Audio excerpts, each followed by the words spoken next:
ምንድን በሽታ እኮ ነው። ከንፈር የደራረቀ ስትል በቃ ለራስሽ እሺ። እኔ በቃ የመጨረሻ ማለት ኦኬ። እውነት ስነ ስርዓት ነው። እኔ ምን አልታመምኩ እበላለሁ። እኔ ምን ችግር አለ እኮ እኔ በቃኝ።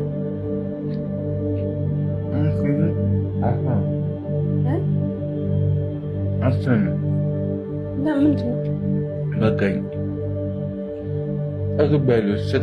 መድኃኒቱ ከባድ ነው። ወይኔ ምንድን ነው? ኖርማል ነው እባክሽ፣ ምንም አያመጣም። እግዚአብሔርን ምግብ በደንብ ይብላ ነው ያለችኝ። ምግብ ይብላ፣ ጨጓራውን ሊነካው ስለሚችል ምግብ በደንብ ይብላ። ከምግብ በኋላ ነው ያለችኝ። በተወደደ ኑሮ እንደዚህ አይነት መድኃኒት ይሰጣል።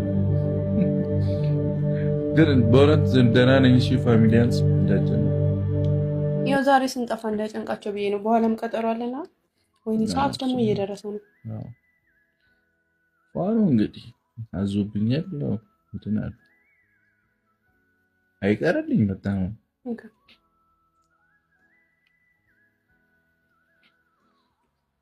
ብሞት እኮ ነው ሐኪም ቤት አልሄድም። ግን ከበደኝ ማታ በስመ አብ አልኩህ እኮ እንደታመምክ የገባኝ ሐኪም ቤት እንሂድ ስለ በአንዴ እሺ ስትለኝ ነው። አልቻልኩትም።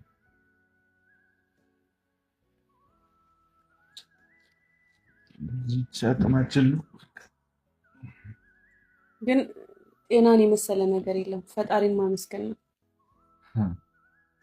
የምር።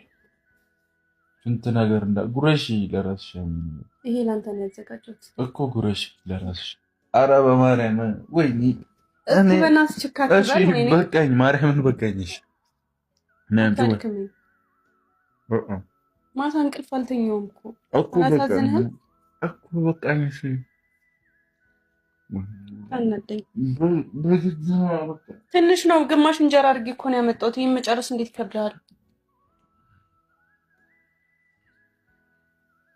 በቃ እኔ እዛ ሶፋ ላይ ተኛለሁ። እዚህ ተኛሽ እንጂ ወይ ቆይ መጀመሪያ እስኪ እንሂድ እዛ ሐኪም ቤት። ምኑን ተኛሁት? ወይኔ ቼሎሲ ሆን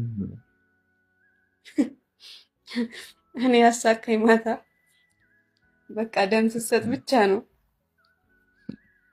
ነቀልሽው ነው ያልኩት። ደግሞ ታወራለህ። አይኑን ጨፍኖ ያዘው ሲለኝ እኮ ነው ያዘው ይለዋል። ነቀልከው